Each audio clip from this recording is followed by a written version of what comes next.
이 가락지 반주는 어디서 났어? 새벽 5시 청량리 골목시장. 철거 용역들이 들이닥친 김밥집 앞은 아수라장이었습니다. 좌판이 엎어지고 새벽 내간 말아둔 김밥이 흙바닥에 쏟아졌습니다. 사내들은 천막 기둥까지 뽑아 내던졌어요. 그 아수라장 속에서 밀려 넘어진 여인의 목에서 낡은 끈이 툭 끊어졌습니다. 끈에 깨어져 있던 푸른 옷가락지 반쪽이 바닥을 굴렀죠. 그때 한 노인이 떨리는 손으로 그것을 주워들었습니다. 허름한 점퍼 차림에 시장 사람들이 김밥 할아버지라 부르던 노인이었죠. 구부정한 어깨가 사시나무처럼 떨리고 있었습니다. 노인은 제 주머니에서 무언가를 꺼냈습니다. 48년 동안 단 하루도 몸에서 떼어놓지 않았던 똑같은 옷가락지 반쪽이었죠. 두 반쪽은 자석처럼 딱 맞물렸습니다. 마치 그 긴 세월을 기다렸다는 듯이 말입니다. 노인의 목소리가 무너져 내렸죠. 시장 바닥에 주저앉은 노인은 여인의 얼굴만 하염없이 올려다보았습니다. 김밥집 여인과 허름한 노인 사이에 숨겨져 있던 48년의 비밀은 무엇이었을까요? 이야기는 7달 전 한 그릇의 새벽 김밥에서 시작됩니다. 사연 시작 전 구독과 좋아요, 댓글로 함께 해주세요. 듣고 계신 그 자리가 오늘 꽃자리가 되기를 바라겠습니다. 청량리역 뒷골목 새벽 3시 좁은 단칸 셋방에 자명종이 울리기도 전에 불이 켜졌습니다. 한미자 52살 청량리 골목시장 끝자락에서 김밥집을 하는 여자였습니다. 간판이라고 해봐야 색이 바랜 미자김밥 4글자가 전부였죠. 미자는 찬물에 세수를 하고 머리를 질끈 묶었습니다. 그러고는 가로등도 졸고 있는 어두운 시장 골목을 걸었어요. 10월의 새벽 공기가 목덜미로 파고들었습니다. 셔터를 올리면 가장 먼저 쌀부터 씻었습니다. 김이 오르는 밥에 참기름과 소금을 넣고 주걱으로 고루 섞었죠. 단무지와 우엉은 전날 밤 미리 졸여둔 것들이었습니다. 시금치는 새벽 첫 차로 들어오는 채소 트럭에서 받았어요. 한 줄에 2,500원. 하루에 120줄을 말아야 월세 40만 원과 자릿세를 내고 쌀값이 남았습니다. 손이 빠르지 않으면 버틸 수 없는 장사였습니다. 그래도 미자의 김밥에는 늘 속이 꽉 차 있었죠. 시장 사람들은 그래서 미자네를 바보 김밥집이라고 불렀습니다. 남는 게 없을 만큼 속을 채워준다는 뜻이었어요. 4시가 가까워지면 골목이 깨어나기 시작했습니다. 생선 괴짝을 부리는 소리, 첫 경매를 알리는 종소리, 리어카 바퀴가 빗물 고인 바닥을 가르며 지나갔습니다. 시장의 하루는 이 도시의 그 누구보다 먼저 시작되었죠. 미자야, 그러다 남는 거 하나 없겠다. 옆 건어물전 환갓난 할머니가 혀를 차며 말했습니다. 71의 갓난 할머니는 미자에게 시장 어머니나 다름없는 사람이었습니다. 미자가 좌판 하나로 시작하던 시절부터 곁을 지켜준 어른이었으니까요. 할머니, 배고라 본 사람은 남의 배를 못 속여요. 미자는 웃으며 그렇게 대답했습니다. 그 말의 무게를 아는 사람은 시장에 많지 않았습니다. 미자의 손은 52 나이보다 10년은 더 늙어 있었죠. 마디마다 굳은 살이 박이고 손등에는 잔주름이 깊었습니다. 그래도 김밥을 마는 그 손길만큼은 누구보다 단정하고 빨랐어요. 30년 세월이 통째로 배어있는 손이었습니다. 새벽 4시 반이 되면 첫 손님들이 골목으로 들어왔어요. 인력시장으로 나가는 일꾼들이었습니다. 이모, 2줄만. 오늘은 한바가 끊겨서 국물 받아가요. 새벽엔 뜨거운 게 약이에요. 미자는 김밥 봉지에 어묵 국물 한 컵을 꼭 끼워 주었습니다. 계산대 옆에는 손때 묻은 외상장부가 한 권 놓여 있었죠. 고시원에 사는 청년 하나는 거기에 이름 대신 별명으로 적혀 있었습니다. 석 달 만에 외상값을 갚으러 온 날 청년은 장부를 보고 말을 잃었습니다. 자기 칸에 적힌 것은 외상 액수가 아니었어요. 밥 잘 먹고 가면 그만 이라는 글씨 한 줄뿐이었으니까요. 이런 걸 무슨 수로 갚아요. 취직하면 첫 월급으로 김밥 2줄 사 먹으러 와요. 미자는 그렇게 사람을 거두는 여자였습니다. 미자 김밥에는 시장 사람들만 아는 명물이 하나 더 있었습니다. 바로 꽁다리 바구니였죠. 김밥을 말고 남은 꽁다리를 가지런히 모아두는 바구니였습니다. 폐지 줍는 노인들이 지나가다 말없이 집어가도 미자는 모른 척했어요. 바구니가 비면 멀쩡한 김밥을 잘라 슬쩍 채워놓곤 했습니다. 꽁다리라는 이름만 빌린 온전한 김밥이었던 셈입니다. 단골들은 종종 농담 삼아 물었죠. 이모는 누구 먹여 살리려고 이렇게 부지런해? 그럴 때마다 미자는 잠깐 웃기만 했습니다. 먹여 살릴 가족이 없다는 말은 끝내 입 밖에 내지 않았습니다. 하지만 그런 미자에게도 아무에게 보이지 않는 빈자리가 있었죠.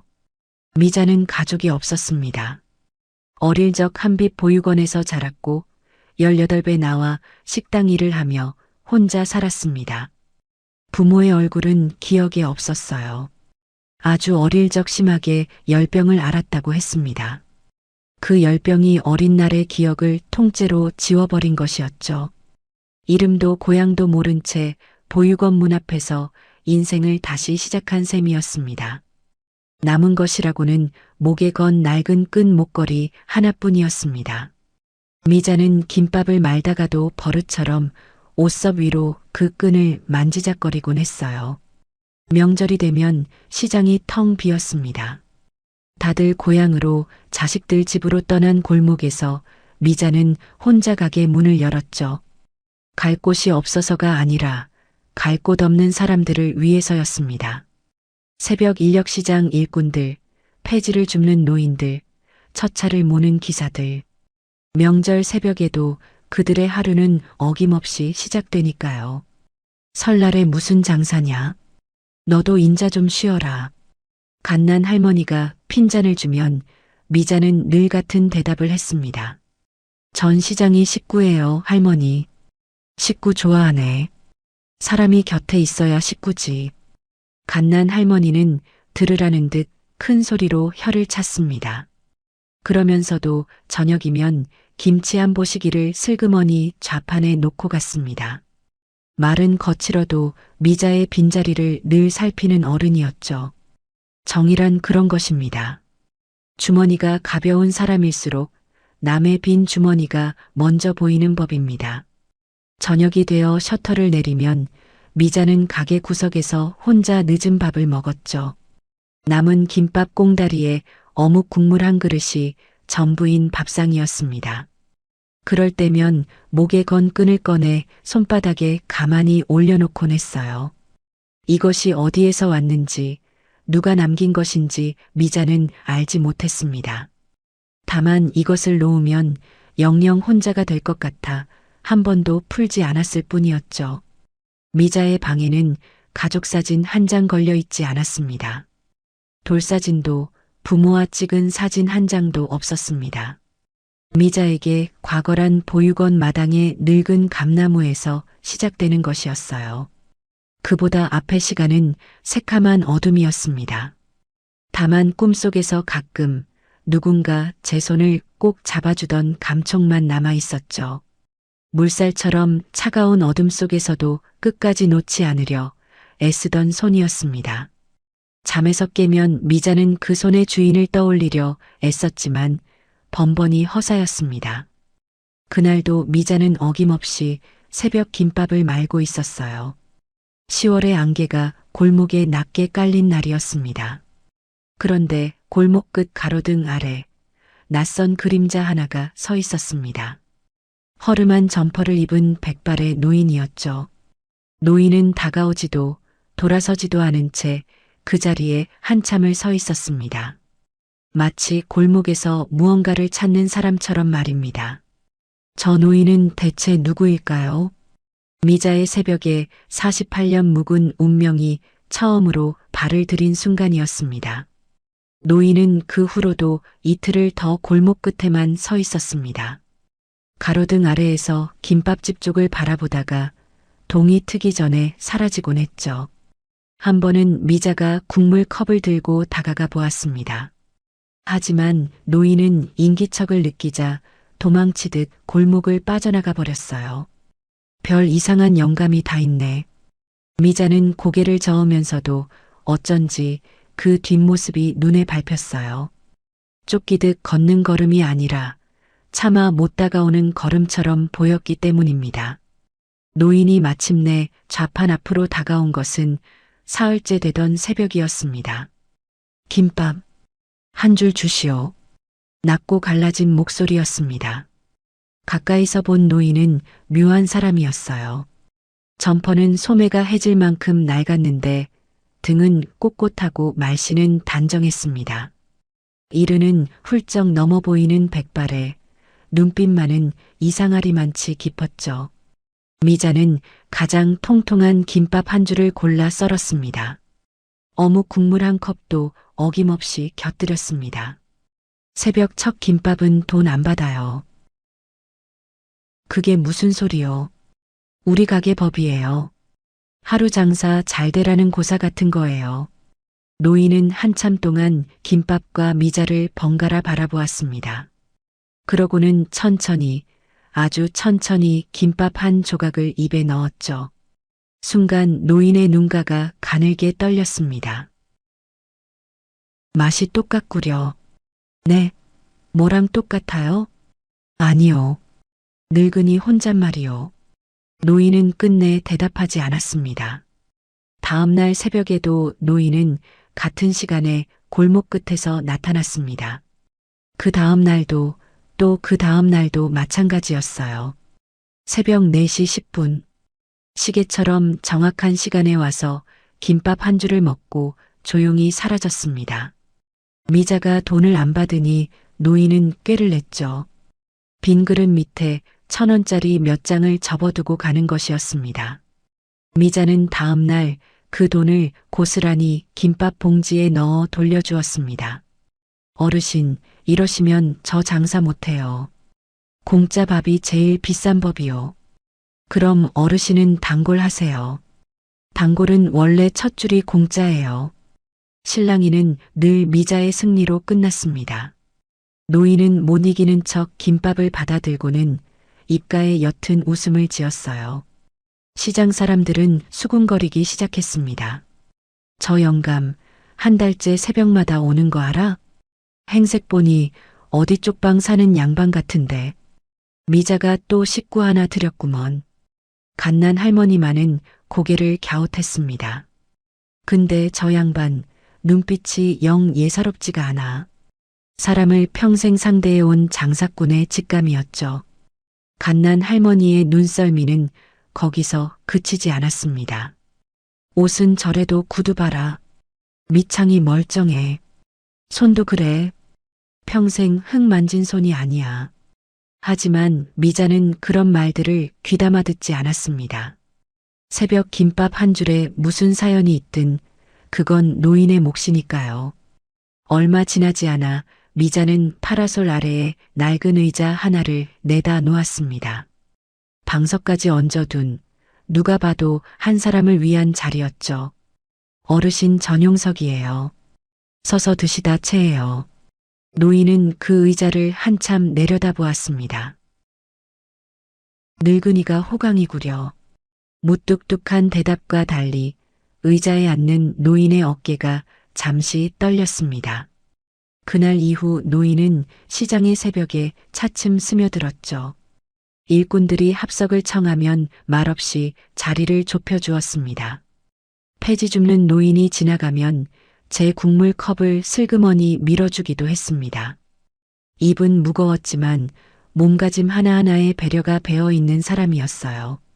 미자는 그런 노인이 싫지 않았습니다. 아니, 어느샌가 새벽 4시 10분을 기다리게 되었죠. 노인에게는 이상한 버릇이 하나 있었습니다. 김밥을 먹는 동안 점퍼 주머니에 한 손을 넣고 있는 것이었습니다. 그 손은 주머니 속 무언가를 가만히 쥐고 있는 듯 했어요. 동전 주머니인가, 약봉지인가. 미자는 궁금했지만 굳이 묻지 않았습니다. 누구에게나 남에게 보이고 싶지 않은 주머니 하나쯤은 있는 법이니까요. 그러던 어느 새벽 노인이 불쑥 물었습니다. 사장님은 고향이 어디시오? 고향이요? 글쎄요. 서울 어디라고는 하는데 잘 몰라요. 모른다니 그게 무슨 말이오? 어릴 때 일을 통 기억을 못해요. 그냥 시장이 고향이려니 해요. 미자는 대수롭지 않게 웃으며 김을 폈습니다. 하지만 노인의 손에서 단무지 조각이 툭 떨어진 것을 미자는 보지 못했죠.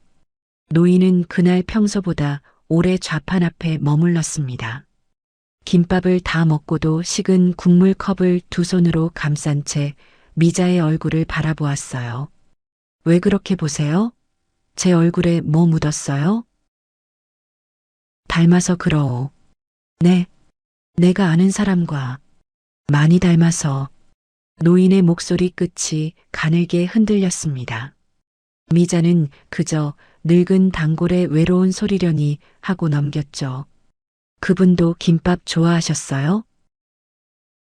좋아했소.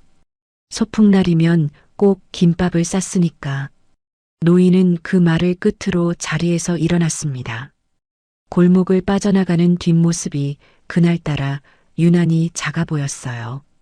소풍날의 김밥이라. 미자는 제 어린 날을 떠올려 보려 했지만 떠오르는 것은 보육원 마당뿐이었습니다.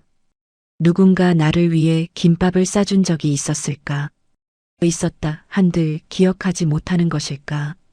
미자는 고개를 흔들고는 다시 김발 위에 김을 폈죠. 그리움도 기억이 있어야 생기는 법입니다. 미자의 그리움은 늘 갈 곳이 없었죠. 11월로 접어들며 새벽 공기가 하루가 다르게 차가워졌습니다. 라디오에서는 이번 주말 첫 한파가 온다는 예보가 흘러나왔죠. 어르신, 날 추워지는데 너무 새벽에 다니지 마세요. 미자의 걱정에 노인은 처음으로 소리내어 웃었습니다. 늙은이한테는 새벽밥이 보약이요. 하지만 그 웃음이 무색하게 노인의 기침 소리는 날마다 깊어지고 있었습니다. 보다 못한 미자가 어느 새벽 낡은 상자 하나를 내밀었습니다. 속에는 손때 묻은 털목도리가 들어 있었죠. 시장 좌판에서 산 5,000원짜리 목도리였습니다. 이런 건 받을 수 없소. 국물값이에요. 석 달치. 노인은 한동안 목도리를 쥔 채 말이 없었습니다. 그러고는 그것을 천천히 목에 둘렀습니다. 5,000원짜리 목도리를 두른 노인의 눈시울이 붉어져 있었죠. 그리고 한파가 닥친 그 주말 새벽. 4시 10분이 지나도록 골목 끝에 노인의 그림자가 나타나지 않았습니다. 한파가 닥친 그 새벽 골목은 영하 12도까지 떨어졌습니다. 4시 10분이 지나고 4시 반이 지나도 노인은 오지 않았어요. 미자는 자꾸만 골목 끝으로 눈이 갔습니다. 한 달 넘게 시계처럼 정확하던 사람이었으니까요. 감기 몸살이라도 나셨나? 5시가 되자 미자는 결국 앞치마를 두른 채 좌판을 나섰습니다. 갓난 할머니에게 가게를 맡기고 골목을 거슬러 올라갔죠. 가로등 아래에도 버스 정류장에도 노인은 없었습니다. 그런데 시장 뒷골목 모퉁이를 도는 순간 미자의 발이 그 자리에 얼어붙었습니다. 쓰레기 더미 옆에 노인이 쓰러져 있었어요. 한 손에는 미자가 준 털목도리를 꼭 쥔 채였습니다. 어르신, 어르신, 정신 좀 차려보세요. 노인의 얼굴은 종이장처럼 하얗고 입술은 새파랗게 질려 있었죠. 가늘게 붙어 있는 숨이 찬 공기 속에 희미한 김으로 흩어졌습니다. 미자는 망설이지 않았습니다. 노인의 팔을 제 목에 두르고 등에 들쳐 업었어요. 그런데 그 순간 미자의 가슴이 철렁 내려앉았습니다. 노인의 몸이 너무 가벼웠기 때문입니다. 마른 장작처럼 빈 쌀가마니처럼 가벼운 몸이었죠. 이 몸으로 그 새벽길을 한 달 넘게 걸어왔다는 말인가. 미자의 눈에 왈칵 눈물이 솟았습니다. 얼어붙은 골목길을 미자는 이를 악물고 달렸습니다. 종아리가 돌덩이처럼 굳고 숨이 턱까지 차올랐어요. 그때 엎인 노인의 입술이 혼미한 정신 속에서 가늘게 움직였습니다. 연주야, 연주야 하고 누군가를 부르는 낮은 소리. 하지만 그 이름은 바람소리에 섞여 끝내 미자의 귀에 닿지 못했습니다. 이모, 무슨 일이야? 병원이요. 길 좀 터주세요. 새벽 시장이 순식간에 갈라졌습니다. 생선 괴짝을 부리던 일꾼들이 리어카를 치우고 길을 열었어요. 누군가는 택시를 잡아 세웠고 누군가는 담요를 들고 뛰어왔습니다. 미자가 늘 거두던 새벽 사람들이 이번에는 미자의 등을 밀어주었죠. 병원에 도착했을 때 노인은 의식이 없었습니다. 응급실 침대로 옮겨지는 동안에도 그 손은 목도리를 놓지 않았죠. 의사가 손가락을 하나하나 펴내고서야 겨우 떼어낼 수 있었습니다. 급성 폐렴의 탈진까지 겹쳤다고 했습니다. 보호자 되십니까? 간호사의 물음에 미자는 잠시 머뭇거렸습니다. 가족 같은 사이예요. 수속은 제가 할게요. 미자는 가게 금고에 넣어두었던 갯돈 봉투를 망설임 없이 꺼냈습니다. 석 달을 부어온 150만 원이었죠. 갓난 할머니가 알면 등짝을 맞을 일이었지만 미자는 돌아보지 않았습니다. 사람 목숨 앞에서 셈을 하는 법을 미자는 애초에 배우지 못했으니까요. 소식을 들은 갓난 할머니가 보온병을 싸들고 병원으로 달려왔습니다. 그러고는 대기 의자에 앉은 미자의 등짝부터 후려쳤죠. 이 등신아, 갯돈을 거길 다 쏟아부으면 어떡해. 할머니, 사람이 죽게 생겼었다니까요. 그러니까 등신이지. 등신인데. 갓난 할머니는 말끝을 흐리더니 미자의 손에 꼭이 탄 봉투 하나를 쥐어주었습니다. 보태라. 등신짓도 같이 하면 덜 창피하니까. 봉투 안에는 꼬깃꼬깃 접힌 지폐가 가득 들어 있었습니다. 미자는 그날 대기실 구석에서 한참을 울었어요. 노인은 꼬박 하루 만에 눈을 떴습니다. 링거줄을 매단 채 멍하니 천장을 보던 노인은 옆을 돌아보고 그대로 굳었어요. 미자가 간이 의자에서 졸고 있었기 때문입니다. 무릎에는 보온병 하나가 안겨 있었습니다. 48년을 헤매온 노인이 저를 살려준 얼굴을 바라보고 있었죠. 운명이란 가끔 그렇게 아무도 모르게 한 병실에 모여 앉는 법입니다. 인기척에 깬 미자가 환하게 웃었죠. 어르신, 정신이 드세요? 죽 좀 드셔보세요. 전복은 못 넣었어도 새벽같이 일어나 끓인 흰죽이었습니다. 노인은 죽 한 숟갈을 받아 넘기다 말고 한참 동안 천장만 바라보았습니다. 집사람이 끓이던 죽맛이요. 사모님이 계셨어요? 오래전에. 먼저 갔소. 노인은 더 말을 잇지 않았고 미자도 더 묻지 않았어요. 다만 그날부터 노인은 미자가 떠주는 죽을 한 그릇씩 다 비워냈습니다. 밥심이 돌아오자 노인의 낯빛도 하루가 다르게 펴졌습니다. 왜 이렇게까지 하시오? 네. 생판 남인 늙은이한테 대체 왜? 미자는 죽그릇을 내려놓고 잠시 생각했어요. 사람이 사람 살리는데 이유가 어딨어요. 그리고 어르신은 생판 남 아니에요. 우리 가게 1번 단골이에요. 노인의 눈가에 깊은 골이 패였습니다. 울음을 참는 사람의 얼굴이었죠. 사흘째 되던 날 병원 복도 끝에서 작은 소동이 있었습니다. 검은 양복을 입은 중년 사내가 병실 쪽을 기웃거린 것입니다. 사내는 노인과 눈이 마주치자 황급히 고개를 숙였어요. 미자가 자리를 비운 사이 사내가 조심스럽게 머리맡으로 다가왔습니다. 왜? 그 말 입에 담지 말게. 하지만 벌써 사흘째입니다. 댁에서는 나는 괜찮으니 자네는 모른 척하고 있게. 낮고 단호한 목소리에 사내는 입을 다물었습니다. 병원 주차장 구석에는 시장과 어울리지 않는 검은 세단 한 대가 서 있었죠. 한 달 전부터 새벽마다 시장 골목 어귀에 서 있던 바로 그 차였습니다. 미자만 모르는 풍경이었어요. 퇴원을 앞두고 미리 정산을 하러 간 미자는 수납 창구에서 고개를 갸웃했습니다. 이번 비가 이미 정산됐다고요? 네, 오전에 어떤 분이 다녀가셨는데요. 미자의 갯돈 봉투는 손도 대지 않은 채 그대로 돌아왔습니다. 누구지? 가족도 없다던 분인데. 미자는 의아했지만 노인이 민망해할까봐 더 묻지 않았죠. 퇴원을 하루 앞둔 낮에는 시장 사람들이 우르르 병문 안을 왔습니다. 어르신, 인자 새벽바람 조심하셔야 해요. 단골 양반이 자리를 비우니 시장이 영 허전합디다. 일꾼들이 너스레를 떨자 노인은 어색하게 헛기침을 했습니다. 신세가 많았소. 다들 무뚝뚝한 한마디였지만 시장 사람들은 다 알아들었습니다. 그것이 그 노인식의 큰절이라는 것을 말입니다. 병실은 모처럼 사람 사는 온기로 가득했죠. 그날 밤 노인은 병실 창가에 앉아 어두운 도시를 내려다보았습니다. 그러다 문득 짐을 싸던 미자에게 물었어요.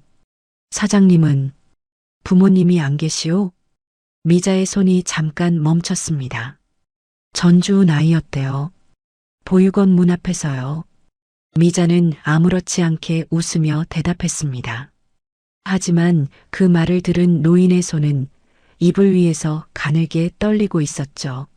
노인이 시장으로 돌아오고 보름쯤 지난 12월 초의 일이었습니다. 새벽 장사를 끝낸 골목에 낯선 종이 한 장이 나붙었어요. 청량 골목시장 일대 도시환경 정비사업 시행 예정.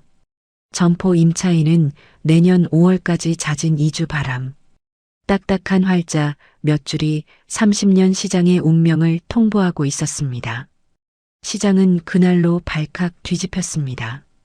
5월까지 나가라니 그게 말이 되는 소리야? 보상은? 보상 얘기는 한 줄도 없잖아. 저녁마다 상인 회의가 열렸지만 뾰족한 수가 나올 리 없었죠. 시행사가 내민 조건은 점포당 이주비 300만 원이 전부였습니다. 30년 터전의 값이 김밥 1200줄 값이라는 뜻이었어요. 새벽 일꾼들도 김밥을 받아들며 한마디씩 보탰습니다.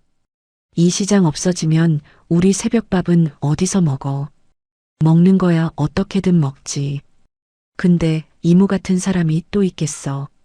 누구 하나 큰 소리를 내지는 않았지만 골목의 공기가 눈에 띄게 무거워졌습니다. 시장이란 본래 건물이 아니라 사람으로 지어진 집이니까요. 갓난 할머니는 공고문 앞에서 한참을 서 있었습니다. 나는 여기서 영감 보내고 자식 키우고 다 했는데 이 나이에 어딜 가서 다시 좌판을 펴. 주름진 손이 공고문 모서리를 만지작거리다 힘없이 떨어졌죠. 미자는 그 손을 가만히 잡아주는 것밖에 할 수 있는 일이 없었습니다. 그 무렵 노인은 공고문 앞에 한참을 서 있다 오곤 했습니다. 어느 새벽에는 김밥을 받아들고 미자에게 불쑥 물었어요. 사장님은 이 시장을 지키고 싶소? 지키고 말고 할 게 있나요? 여긴 그냥 우리 집인데요. 미자는 김을 펴며 덤덤하게 말을 이었습니다. 여기는요, 갈 곳 없는 사람들 부엌이에요. 새벽 4시에 문 여는 부엌이 여기 말고 어디 있겠어요. 노인은 그 말을 곱씹듯 한동안 말이 없었습니다. 그러고는 들릴 듯 말 듯 혼잣말을 흘렸죠. 부엌이라.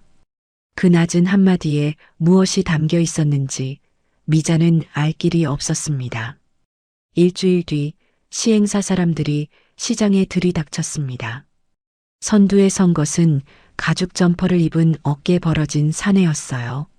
시행사 개발본부장이라는 백상도였습니다. 자, 어르신들. 동의서에 도장만 찍으시면 됩니다. 버티시면 이주비도 못 받아요. 법대로 가면 빈손이에요. 백상도는 부드러운 말씨에 칼을 숨기고 다니는 부류였습니다. 뒤에는 검은 조끼를 입은 용역 사내들이 여럿 따라붙었죠. 그들은 동의서를 들고 점포를 하나하나 돌았습니다. 도장을 받는 것이 아니라 받아내는 걸음이었어요. 사장님, 어차피 끝난 시장이에요. 일찍 찍는 게 남는 겁니다. 생각 좀 해보고요. 생각은 무슨 생각? 옆집도 다 찍었어요. 찍지 않은 집 앞에는 용역들이 한나절씩 버티고 서 있었습니다. 손님이 올 리 없었죠. 그렇게 보름 만에 시장 절반이 도장을 찍었습니다. 버티는 점포 명단의 맨 위에는 미자김밥이 올라 있었습니다. 시장 한복판에서 미자가 버티니 눈치를 보던 점포들도 따라 버틴 것이었죠. 저 김밥집부터 꺾어야 일이 풀리겠구먼. 백상도의 수첩에서 미자의 이름이 빨간 동그라미로 묶였습니다. 그날도 백상도 일행은 골목을 돌고 있었습니다. 그러다 갓난 할머니의 건어물전 앞에서 걸음을 멈췄어요. 할머니, 오늘은 도장 찍으셔야지. 못 찍어. 나 죽거든 그때 가져가. 거참 말귀를 못 알아들으시네. 백상도가 턱짓을 하자 용역 하나가 좌판 모서리를 발로 걷어찼습니다. 북어며 멸치 봉지가 우르르 흙바닥에 쏟아졌어요. 갓난 할머니가 그것을 주우려다 휘청 넘어졌습니다. 어이쿠 할머니, 조심하셔야지. 여기 바닥이 미끄러워요. 용역들 사이에서 낄낄대는 웃음이 새어나왔죠. 흙 묻은 북어를 끌어안은 갓난 할머니의 어깨가 가늘게 떨렸습니다. 누군가는 눈살을 찌푸렸고 누군가는 무서워서 셔터를 반쯤 내렸죠. 바로 그때였습니다. 지금 뭐 하시는 거예요? 미자가 앞치마 바람으로 달려와 갓난 할머니를 일으켰습니다. 그러고는 백상도 앞을 가로막고 섰어요. 어르신들한테 이게 무슨 짓이에요? 사과하세요. 이건 또 뭐야? 아, 김밥집? 백상도는 미자를 위아래로 훑어보며 코웃음을 쳤습니다. 김밥이나 말던 아줌마가 어디 사업 얘기에 끼어들어. 여기 어르신들 평생 터전이에요. 사람이 먼저지 도장이 먼저예요? 사람? 아줌마 여기 깔린 돈이 얼만 줄이나 알아? 백상도가 손가락으로 미자의 어깨를 툭툭 밀었습니다. 좋은 말 할 때 비켜. 안 그러면 김밥집부터 밀어버릴 테니까. 시장 사람들이 웅성거렸지만 누구도 선뜻 나서지 못했어요. 미자는 어깨를 밀려 한 걸음 물러나면서도 눈을 내리깔지 않았습니다. 밀어보세요. 나는 도장 안 찍어요. 그 광경을 골목 어귀의 전용석에서 한 노인이 지켜보고 있었습니다. 김밥 할아버지였죠. 노인은 아무 말도 하지 않았습니다. 다만 무릎 위에 놓인 두 주먹이 하얗게 변하도록 쥐어져 있었어요. 그리고 그 눈은 백상도의 얼굴을 새기듯 오래 바라보고 있었습니다. 그날 오후부터 미자김밥 앞에는 용역 둘이 진을 쳤습니다. 팔짱을 끼고 좌판 앞을 막아선 채 손님들을 흘겨보는 것이었죠. 단골 일꾼들도 눈치를 보며 발길을 돌렸습니다. 용역들은 가게 앞에서 보란듯이 담배 연기를 뿜어댔습니다. 하루 120줄 팔리던 김밥이 그날은 30줄도 나가지 못했어요. 그래도 미자는 새벽마다 어김없이 120줄을 말았습니다. 팔리지 않은 김밥은 저녁에 쪽방촌 골목에 돌렸죠. 굶기는 게 저 사람들 수법이면 먹이는 게 내 수법이에요. 갓난 할머니는 그 고집에 혀를 차면서도 끝내 웃고 말았습니다. 며칠 뒤 시장을 한 바퀴 돈 백상도가 용역들과 골목을 빠져나갈 무렵이었습니다. 백상도의 전화가 울렸어요. 그는 시장에서 멀찍이 떨어진 곳까지 걸어가 목소리를 낮췄습니다. 예, 접니다. 진행률 말씀이십니까? 절반 넘겼습니다. 남은 건 것만 좀 주면 됩니다. 예. 알겠습니다, 실장님. 실장님. 백상도 같은 사내가 허리를 굽혀가며 모시는 그 실장이란 대체 누구일까요? 전화를 끊은 백상도는 시장 쪽을 돌아보며 입꼬리를 올렸습니다. 늦어도 봄까지는 싹 밀어드리지. 그 말이 누구의 주문인지 시장 사람들은 아직 알지 못했습니다. 해가 바뀌고 정월이 되었습니다. 용역들이 진을 친 골목에서도 미자의 새벽은 어김없이 시작되었어요. 그리고 노인도 어김없이 4시 10분에 나타났습니다. 처음에는 용역들이 노인을 막아서려 했죠. 영감님, 여기 곧 철거돼요. 딴 데 가서 드세요. 하지만 노인이 말없이 바라보자 용역들은 이상하게 머쓱해져서 길을 비켰습니다. 뭐야, 저 영감. 눈빛이 왜 저래? 나더라. 어차피 거지 영감 하나 단속해서 뭐하게. 그들은 알지 못했죠. 저들이 비켜준 그 허름한 노인이 누구인지를 말입니다. 겨울이 깊어가며 시장은 하루가 다르게 야위어 갔습니다. 셔터를 아주 내려버린 점포가 골목마다 하나둘 늘었어요. 그래도 미자김밥의 새벽 불빛만은 꺼지지 않았습니다. 용역들의 눈총 속에서도 일꾼들은 꾸역꾸역 김밥을 사러 왔습니다. 이모 김밥 끊기면 새벽 일을 무슨 맛으로 해? 그 한 줄 김밥이 얼어붙은 골목의 마지막 온기였던 셈입니다. 우스운 일도 하나 있었습니다. 가게 앞을 지키던 어린 용역 하나가 새벽마다 배에서 꼬르륵 소리를 냈어요. 미자는 못 본 척 김밥 한 줄을 좌판 끝에 슬쩍 밀어두었습니다. 떨어졌네. 주운 사람이 임자예요. 어린 용역은 망설이다 김밥을 주워들고는 골목 뒤로 사라졌죠. 그날 이후 그 용역은 미자김밥 앞에서 슬그머니 자리를 비켜주곤 했어요. 밥 한 줄의 힘이란 그런 것입니다. 정월의 어느 새벽 미자는 노인에게 오곡밥 한 그릇을 내밀었습니다. 대보름이라고 시장 안악들이 나눠 먹으려 지은 밥이었죠. 어르신, 부럼도 깨물어야 해요. 한 해 무사하시라고요. 노인은 호두 하나를 손에 쥐고 한참을 들여다보았습니다. 대보름을 다 챙겨보는구려. 몇십 년 만인지. 댁에서는 안 챙기세요? 챙겨줄 사람이 없어진 지 오래됐소. 미자는 더 묻지 않고 노인의 그릇에 나물을 더 얹어주었습니다. 빈자리가 있는 사람들은 서로의 빈자리를 함부로 캐묻지 않는 법이니까요. 그날 골목에서는 조촐한 대보름 잔치가 벌어졌습니다. 남은 점포 사람들이 전을 부치고 귀발기술을 돌렸어요. 내년 대보름엔 이 골목이 있을란가 모르겠네. 갓난 할머니의 말에 잠시 웃음이 잦아들었습니다. 있을 거예요. 제가 도장 안 찍었잖아요. 미자의 너스레에 사람들은 다시 웃었지만 그 웃음 끝이 다들 조금씩 시렸죠. 그날따라 노인은 오래 자리를 지켰습니다. 그러다 문득 미자의 어린 시절을 물었어요. 보육원에서는 어찌 지냈소? 배가 많이 고팠어요. 미자는 김을 펴며 아무렇지 않게 웃었습니다. 그땐 애들이 많아서 밥이 늘 모자랐거든요. 새벽이 제일 힘들었어요.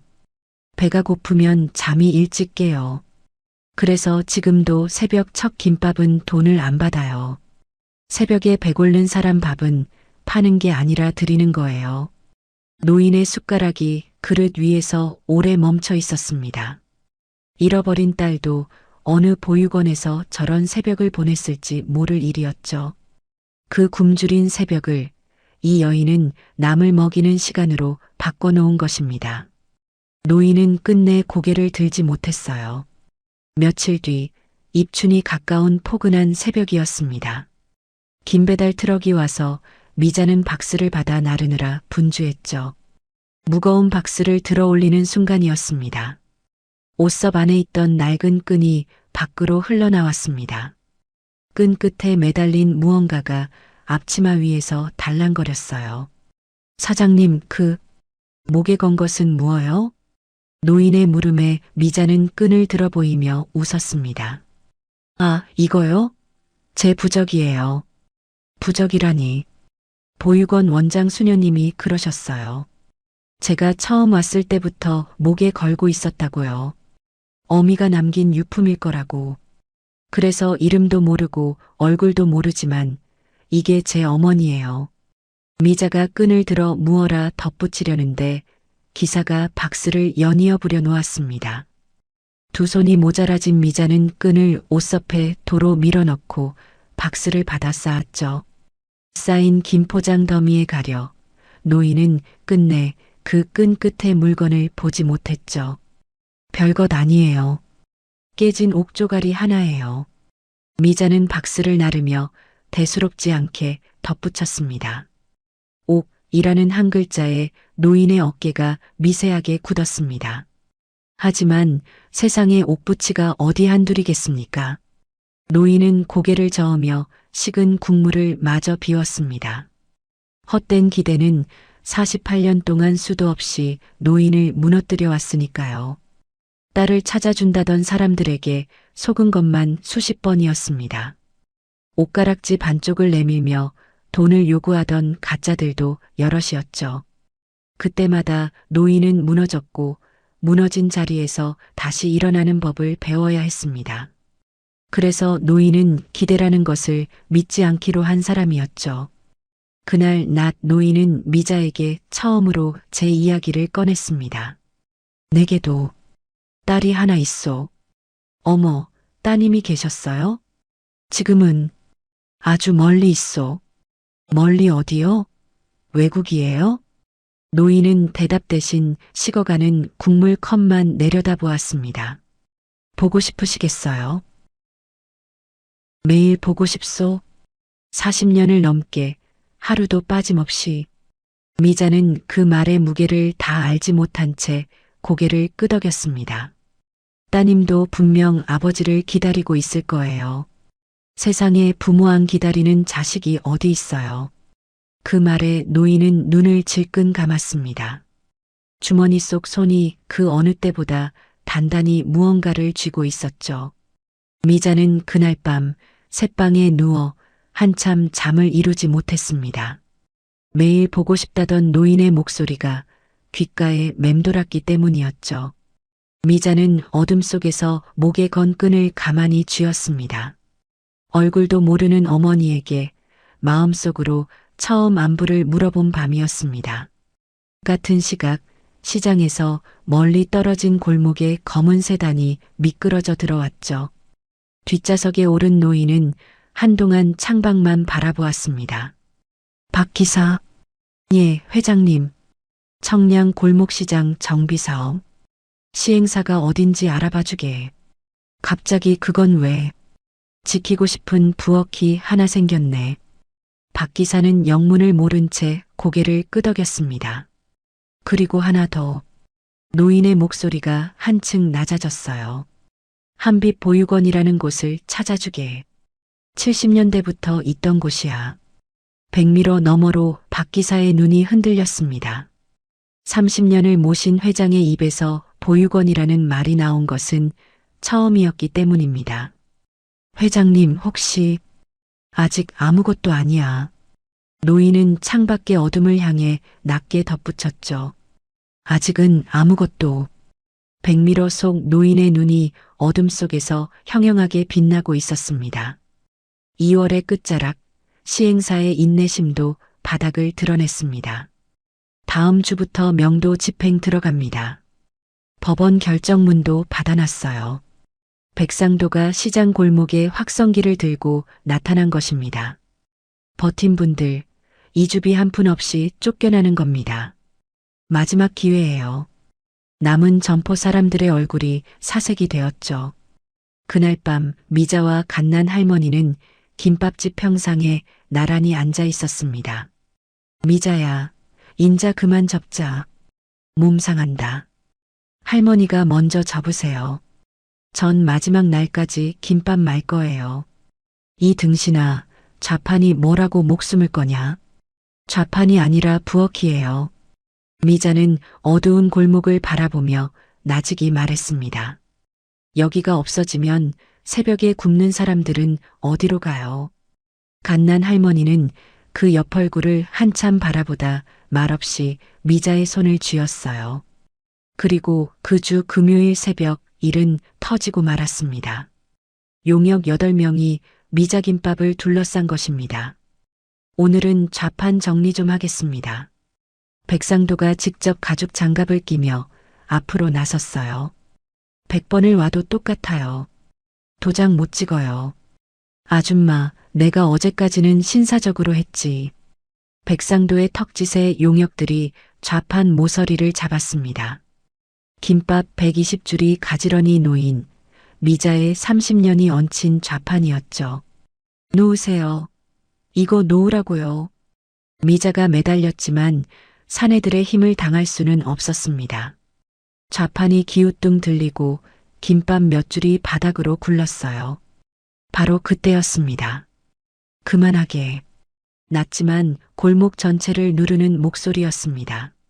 전용석에 앉아있던 노인이 천천히 몸을 일으킨 것입니다. 이 손들 당장 거두게. 아, 이 영감은 또 뭐야? 백상도가 어이없다는 듯 웃었습니다. 영감님, 다칠 일 있어요? 집에 가서 주무세요. 내가 마지막으로 경고하지. 노인의 목소리는 조금도 흔들리지 않았어요. 그 좌판에서 손 떼게. 이 노인네가 진짜. 야, 치워버려. 용역 하나가 노인의 어깨를 밀치려 손을 뻗던 그 순간이었습니다.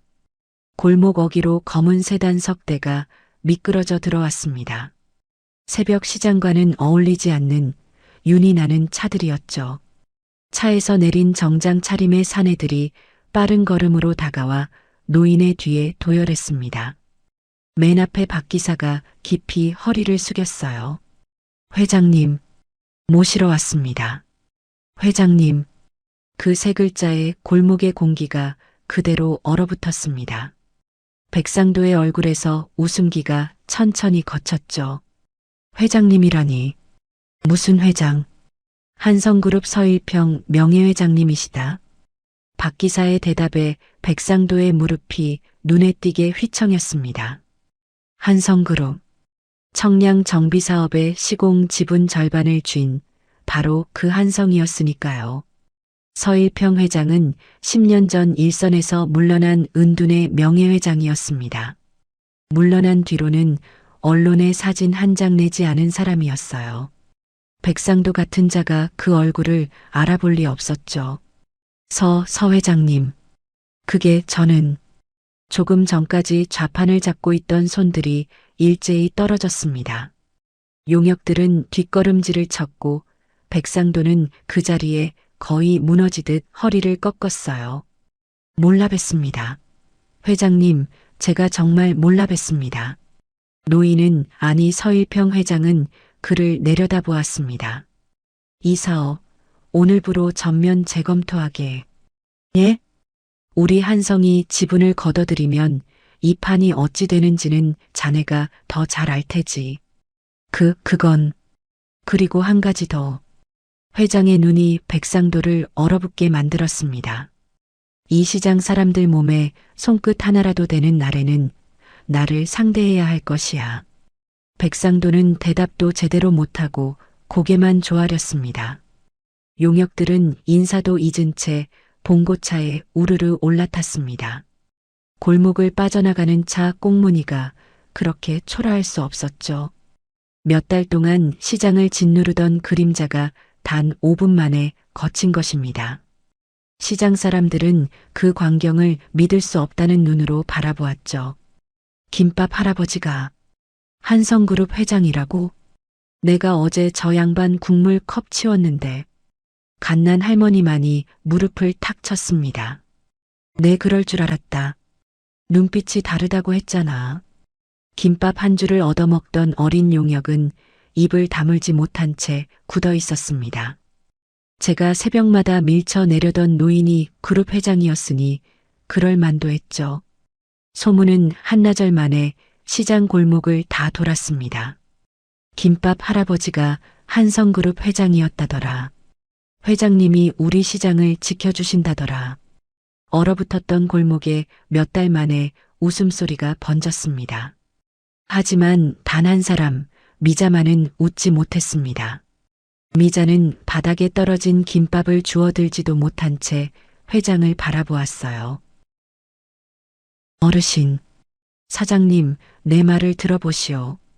아니, 어르신이 아니라 회장님이시네요. 미자의 목소리가 가늘게 떨렸습니다. 석 달 동안의 새벽들이 머릿속을 스쳐 지나갔죠. 공짜 김밥, 어묵 국물, 5,000원짜리 목도리, 어르신 전용석. 재벌 회장 앞에서 부린 그 모든 오지랖이 미자의 얼굴을 화끈거리게 만들었습니다. 많이 우스우셨겠어요. 그런 것이 아니오. 김밥값 1,500원 아끼는 회장님 사정은 제가 모르겠고요. 미자는 떨어진 김밥들을 주워 좌판 위에 올렸습니다. 오늘 장사는 끝났어요. 돌아가세요. 사장님, 가세요. 부탁이에요. 미자는 끝내 회장을 돌아보지 않았습니다. 회장은 무어라 말을 하려다 결국 무거운 걸음을 돌렸어요. 48년 만에 처음으로 따뜻했던 겨울이 그렇게 식어가고 있었습니다. 돌아가는 세단 안 회장은 차창에 머리를 기댄 채 눈을 감고 있었습니다. 회장님, 너무 마음 쓰지 마십시오. 사장님도 곧 풀어지실 겁니다. 박 기사, 보육원 일은 어찌 되었나? 기록이 불타서 더디답니다. 다음 주면 윤곽이 나온다고 합니다. 회장은 대답 없이 주머니 속 가락지만 만지작거렸습니다. 그날 오후 한성그룹 본사 꼭대기층 전략기획실장 최규환의 책상에 보고서 한 부가 올라왔습니다. 회장 조카 사위이자 그룹의 차기 자리를 노리는 49의 사내였죠. 회장님께서 석 달째 새벽마다 청량시장에 다니신다고? 예. 오늘은 정비사업 재검토 지시까지 내리셨습니다. 보고서 갈피에는 사진 한 장이 끼워져 있었습니다. 김밥 좌판 앞에서 웃고 있는 한 여인의 사진이었어요. 한미자, 김밥집 여자라. 규환의 손가락이 사진 모서리를 천천히 두드렸습니다. 우리 회장님이 늙음하게 아주 위험한 정을 붙이셨네. 보고서를 덮는 규환의 눈이 서늘하게 가라앉았습니다. 그날 밤 미자는 가게 앞 전용석 의자를 오래 바라보았습니다. 방석에는 아직 노인의 자리가 눌린 채 남아 있었죠. 속은 것도 아닌데 속은 것 같고 잃은 것도 없는데 잃은 것 같았습니다. 새벽마다 기다려지던 4시 10분이 이제는 두려워졌어요. 미자는 의자를 들여놓으려다 끝내 그 자리에 그대로 두었습니다. 같은 밤 본사 꼭대기층의 불빛도 늦도록 꺼지지 않고 있었죠. 그날 이후 새벽 4시 10분의 골목은 조용해졌습니다.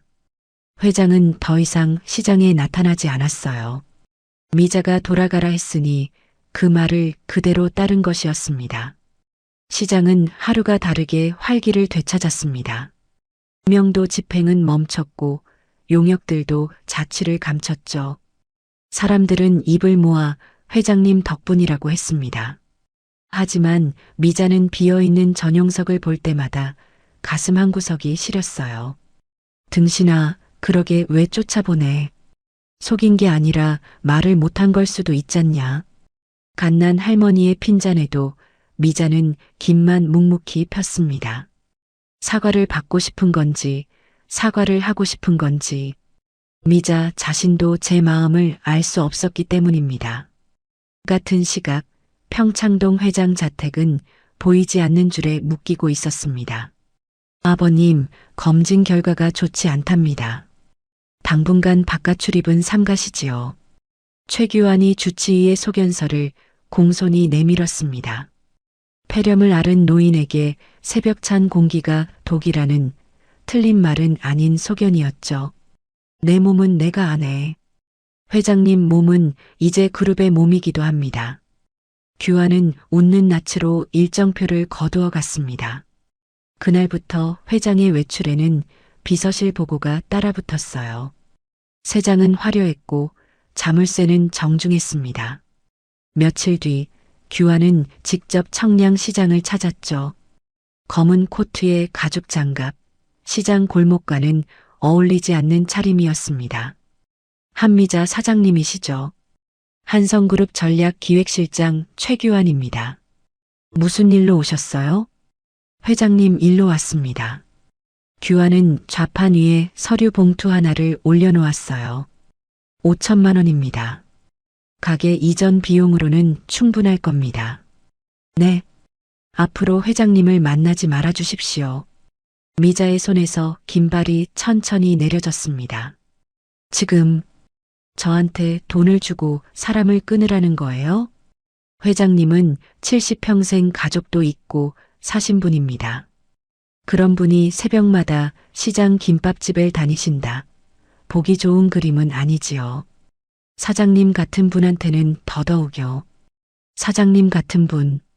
그 한마디에 담긴 멸시를 미자가 못 알아들을 리 없었습니다. 봉투 가져가세요. 현명하게 생각하십시오. 전 회장님한테 바란 거 없어요. 김밥 한 줄 값도 안 받았어요. 그러니까 더 이상합니다. 규환의 목소리가 한 톤 낮아졌습니다. 호적도 분명치 않은 보육원 출신이 대가 없이 재벌 회장을 챙겼다. 신문에 나면 세상이 뭐라고 쓸 것 같습니까? 노인 등친 꽃뱀이라고 쓰지 미담이라고 써줄 것 같습니까? 미자의 얼굴에서 핏기가 가셨습니다. 기사 한 줄이면 이 가게도 사장님 인생도 끝납니다. 회장님 곁에서 조용히 사라지는 것이 사장님이 회장님을 위하는 길입니다.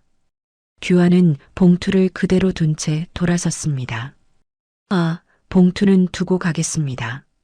마음 바뀌면 쓰십시오. 검은 코트 자락이 골목을 빠져나간 뒤에도 미자는 한참을 움직이지 못했어요. 그날 저녁 미자는 봉투를 들고 우체국에 갔습니다. 한성그룹 전략기획실 앞으로 5천만 원을 고스란히 등기로 붙였죠. 보내는 사람 칸에는 이렇게 적었습니다. 청량시장 김밥집, 돈 안 받는 새벽 첫 줄. 우체국 직원이 금액을 보고 2번이나 되물을 만큼 큰 돈이었죠. 하지만 집으로 돌아오는 길 미자의 다리는 자꾸만 풀렸습니다. 꽃뱀이라는 말이 가시처럼 목에 걸려 있었기 때문입니다. 세상이 무서운 게 아니라 그 말이 회장에게 닿는 것이 무서웠어요. 평생을 바르게 산 어른의 이름에 제가 얼룩이 될까 봐서 말입니다. 내가 곁에 있으면 그 어른 이름에 흙이 묻는구나. 미자는 그날 밤 처음으로 회장을 잊기로 결심했습니다. 좋은 마음도 자리를 잘못 만나면 죄가 되는 세상이니까요. 며칠 지나지 않아 시장에 고약한 소문이 돌기 시작했습니다. 김밥집이 회장 재산을 노리고 접근했다더라. 공짜 김밥도 다 큰 그림이었다더라. 출처를 알 수 없는 말들이 골목 구석구석을 파고들었어요. 대부분의 시장 사람들은 코웃음을 쳤습니다. 미자가 그럴 사람이면 내 손에 장을 지진다. 갓난 할머니는 소문을 옮기던 입들을 그 자리에서 잡돌이했죠. 하지만 100마디 중 한마디는 기어이 미자의 귀에 닿는 법이었습니다. 미자는 아무 대꾸도 하지 않았습니다. 다만 그 주에 가게 앞 전용석 의자를 조용히 들여놓았어요. 창고 구석에 의자를 놓고 돌아서던 미자의 손이 한참 동안 등받이에 머물렀습니다. 갓난 할머니는 그 모습을 보고도 차마 아무 말을 못했죠. 한편 그 무렵 규환은 시행사에 짧은 지시 하나를 내렸습니다. 재검토는 없던 일로 하게. 일정대로 진행해. 하지만 회장님께서 직접 회장님은 연로하셔서 판단이 흐려지셨어. 사업 정결권은 나한테 있다는 걸 잊었나? 수학이 넘어 백상도의 침묵이 길게 이어졌습니다.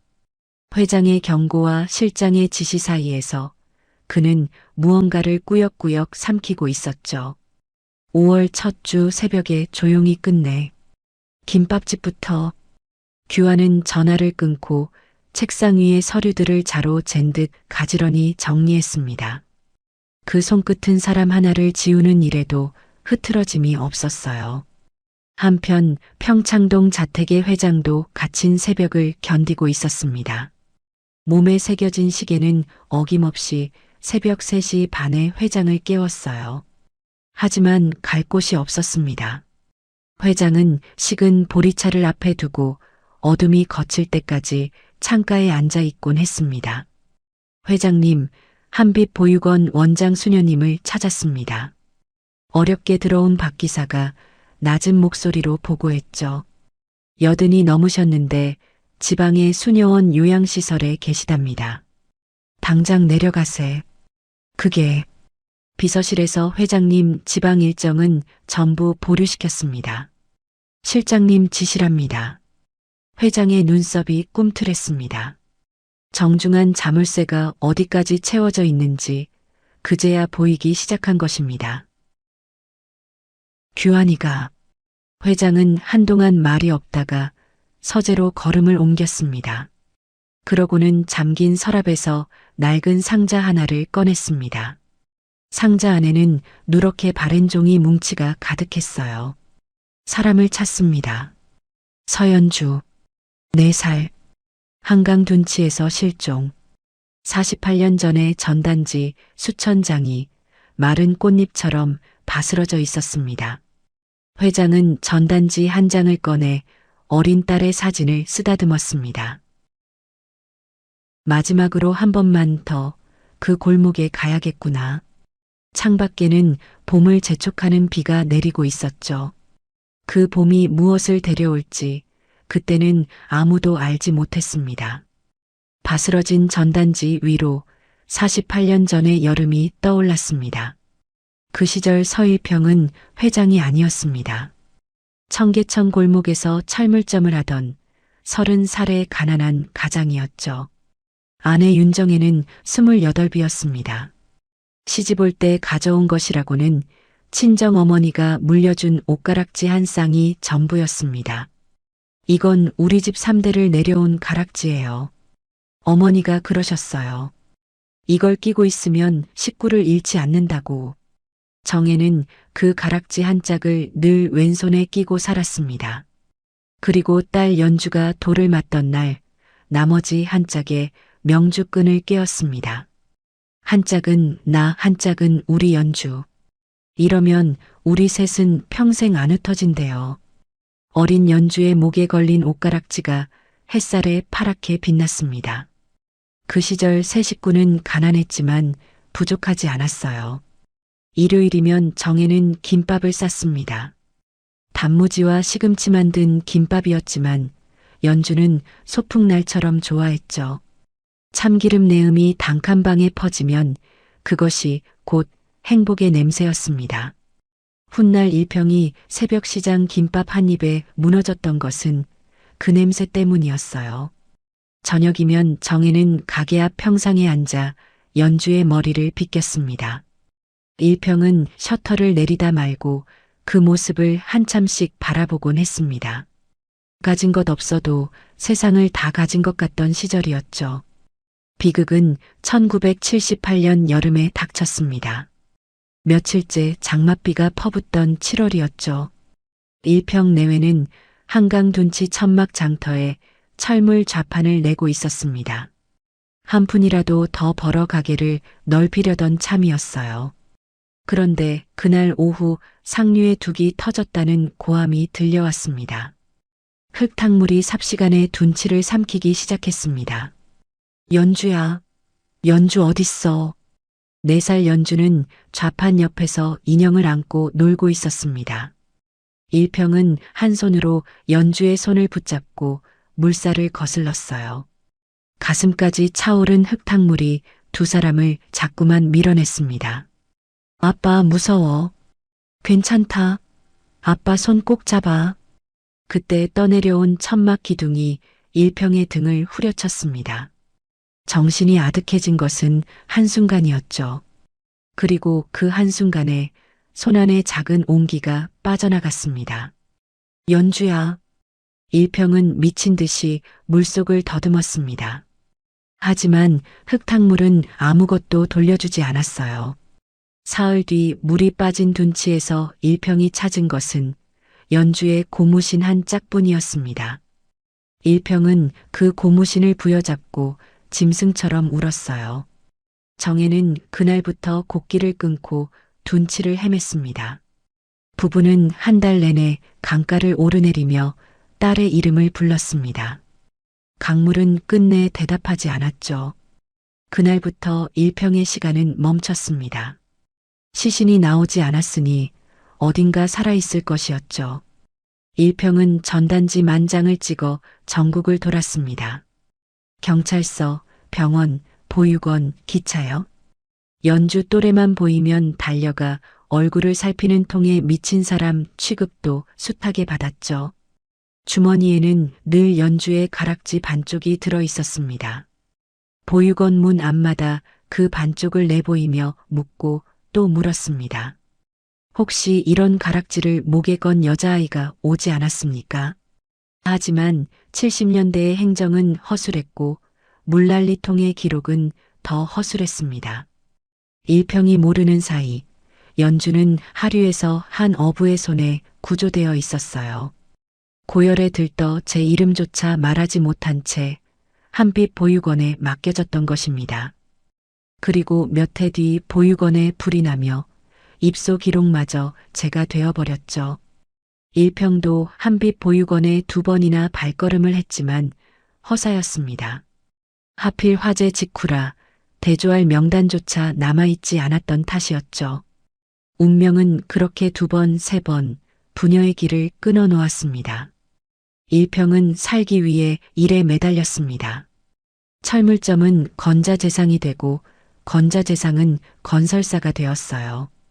공사판에서 일평은 누구보다 독하게 일했습니다. 몸이 부서져라 일하는 동안만은 딸 생각을 잊을 수 있었기 때문입니다. 회사는 10년마다 배로 불어났죠. 하지만 통장이 불어날수록 집은 점점 비어갔습니다. 하늘 묻은 자리에서 사업만 무럭무럭 자라났어요. 사람들은 그를 불도저라 불렀습니다. 하지만 그 불도저가 밤마다 딸의 고무신을 끌어안고 우는 것은 아무도 몰랐죠. 정혜는 그 세월을 견디지 못했습니다. 딸을 놓친 제 손을 평생 용서하지 못한 사람은 정작 정혜였어요. 시름시름 앓던 정혜는 딸을 잃은 지 12년 만에 자리에 누웠습니다. 갓 40, 너무 이른 나이였습니다. 여보. 숨이 잦아들던 밤 정혜는 일평의 손에 제 옷가락지를 빼서 쥐어주었습니다. 우리 연주. 어디서 백 앓고 있을 거예요. 그 애목까지. 백 앓는 사람들 밥 좀 챙겨줘요. 그러다 보면 언젠가 우리 연주도 누가 먹여주지 않겠어요. 그것이 유언이 되었습니다. 장례를 치른 뒤 일평은 한 달 동안 말을 잃었죠. 빈집에는 정혜가 쓰던 살림들이 그대로 남아 있었습니다. 일평은 그것들을 하나도 버리지 못했어요. 다만 부엌만은 차마 들여다보지 못해 오랫동안 문을 닫아두었습니다. 김밥 냄새가 밴 부엌이 세상에서 가장 아픈 방이 되어버렸기 때문입니다. 일평은 아내의 가락지와 딸의 가락지 반쪽을 한 주머니에 넣고 다녔어요. 아니, 48년 동안 단 하루도 몸에서 떼어놓지 않았습니다. 그 후로 회장이 된 일평은 이름을 숨긴 채 밥을 지었습니다. 무료 급식소 30곳이 그의 돈으로 지어졌고 새벽 인력시장에 국밥차가 돌았죠. 해마다 정해의 기일이면 일평은 제사상에 김밥 한 줄을 올렸습니다. 값진 음식을 다 마다하고 단무지와 시금치 만든 그 시절 김밥이었죠. 하지만 세상에 선의만 모여드는 것은 아니었습니다. 연주를 찾아주겠다는 사기꾼들이 평생을 따라붙었어요. 가짜 옷가락지를 들고 온 가짜 딸만 6이었습니다. 마지막 가짜가 다녀간 날 일평은 공개 수색을 접었죠. 대신 홀로 새벽 시장들을 걷기 시작했습니다. 정혜의 말대로라면 그 애는 분명 밤 냄새 나는 곳에 있을 터였으니까요. 종로, 영등포, 왕십리. 그렇게 30년을 걸어 마지막으로 닿은 곳이 청량 골목시장이었죠. 처음 그 골목에 들어선 새벽 일평은 가로등 아래에서 사흘을 서성였습니다. 김밥 많은 여인의 옆모습이 젊은 날의 정혜와 너무 닮아 있었기 때문입니다. 차마 다가가지 못한 것은 또 한 번 무너질 일이 두려웠기 때문이었어요. 그러나 그 여인은 다가온 늙은이에게 첫 김밥을 공짜로 내밀었습니다. 48년 만에 처음으로 운명이 일평의 편을 들어준 것인지도 몰랐습니다. 회장은 전단지 상자를 덮었죠. 창밖의 비는 어느새 그쳐 있었습니다. 박 기사. 수화기 너머로 낮고 단단한 목소리가 흘렀습니다. 5월 첫 새벽에 차를 내게. 비서실에는 올리지 말고. 마지막으로. 그 골목 김밥을 한 번 더 먹어야겠네. 그 새벽이 어떤 새벽이 될지는 회장 자신도 알지 못한 채였습니다. 5월의 첫 새벽이 밝아오고 있었습니다. 미자는 여느 날처럼 새벽 3시에 일어나 김밥을 말았어요. 120줄의 김밥이 좌판 위에 가지런히 줄을 섰습니다. 같은 시각 평창동의 회장도 조용히 집을 나서고 있었죠. 박 기사의 차가 어둠을 가르며 청량으로 향했습니다. 회장님, 정말 비서실 모르게 괜찮으시겠습니까? 내 발로 내 딸 같은 사람 김밥 먹으러 가는데 누구 허락이 필요한가? 회장의 무릎 위에는 무언가 들어있는 작은 비단 주머니가 놓여 있었습니다. 사과를 하러 가는 길이었어요. 김밥 한 줄을 시켜놓고 처음부터 끝까지 다 말할 작정이었습니다. 하지만 운명은 그 새벽에 모든 것을 한꺼번에 쏟아놓기로 작정했던 모양이었죠. 4시 40분 골목 어귀로 트럭 석 대가 들이닥쳤습니다. 비키라고. 오늘부로 이 김밥집은 끝났으니까. 백상도와 용역 20명이 어둠 속에서 쏟아져 나왔습니다. 실장의 지시는 새벽에 조용히 김밥집부터였습니다. 무슨 짓이에요? 사업 재검토한다고 했잖아요. 그건 회장님 사정이고 우리는 서류대로 움직여. 법원 결정문 여기 있으니까 치워. 용역들이 좌판을 둘러쌌습니다. 새벽 단골들이 김밥 봉지를 든 채 그 앞을 막아섰습니다. 이 시장에 손 떼면 회장님이 가만 안 계신다 했어. 회장 좋아하시네. 위에서 다 정리된 일이야. 일꾼 몇이 떠밀리고 갓난 할머니가 지팡이를 휘두르며 악을 썼습니다. 이놈들아, 여기가 어떤 부엌인 줄 알고. 하지만 20명의 용역 앞에서 새벽 사람들은 수가 모자랐죠. 좌판이 엎어지고 새벽 내간 말아둔 김밥이 흙바닥에 쏟아졌습니다. 사내들은 천막 기둥까지 뽑아 내던졌습니다. 안 돼. 이러지 마세요. 미자가 좌판을 붙들다 거칠게 밀려 넘어졌습니다.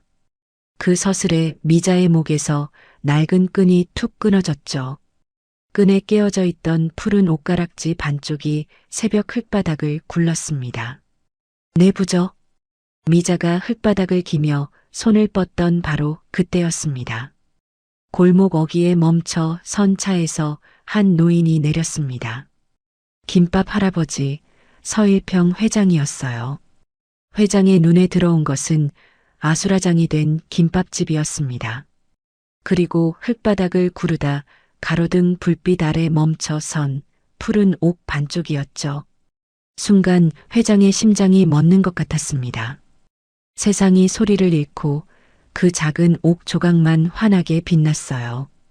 회장은 떨리는 손으로 그것을 주워들었습니다. 구부정한 어깨가 사시나무처럼 떨리고 있었죠.